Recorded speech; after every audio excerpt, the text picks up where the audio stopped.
तो क्या होगा? आप देखिए मित्रों, कॉमनवेल्थ गेम का कौभांड हुआ।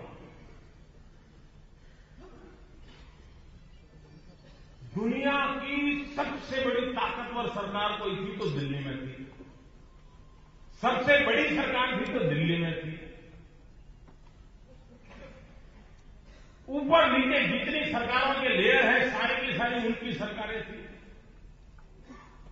सब कुछ उनका होने के बाद भी सारी दुनिया में हमारी नाक कट गई और कॉमनवेल्थ गेम के अंदर अरबों खरबों रुपयों का भ्रष्टाचार हो गया।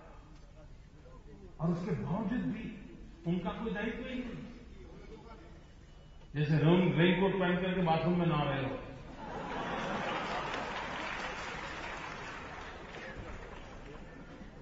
मैं हैरान हो रहा हूं।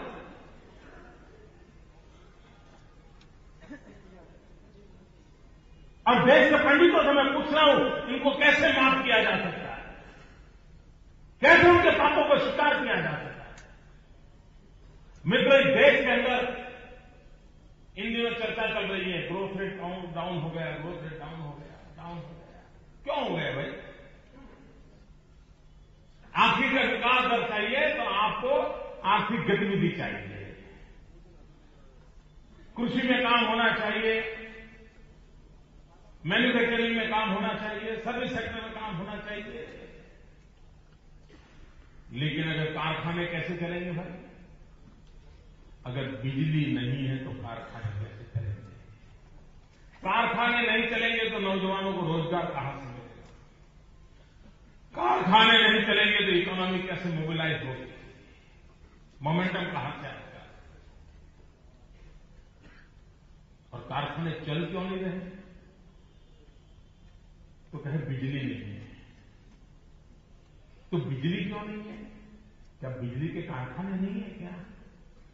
बिजली के कारखाने हैं, अरबों खरबों रुपया लग चुके हैं, कारखाने खड़े पड़े हैं, लेकिन बिजली पैदा नहीं करते। तो बिजली पैदा क्यों नहीं करते? क्यों नहीं करते? क्योंकि कोयला नहीं है। कोयला क्यों नहीं है? तो कोयला खदान में है। खदान में क्यों है? तो अभी हमने पॉलिसी डिसाइड नहीं की। कितने साल हुए? 3 साल हुए। कब करोगे? 14 तक तो रहने वाले नहीं हो।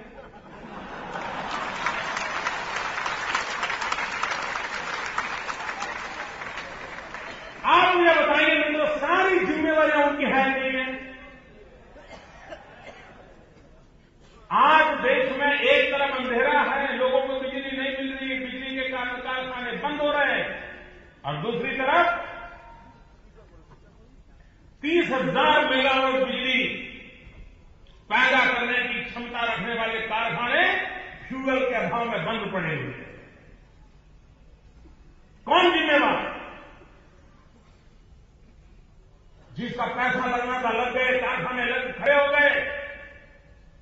कोयला नहीं है, उस कोयला न होने के कारण यह हालत हो गई। और मित्रों, हिंदुस्तान की सरकार की हालत देखिए। सबका साथ, सबका विकास, सबको जोड़ करके चलने से कैसे परिणाम आते हैं, हमने करके दिखाया।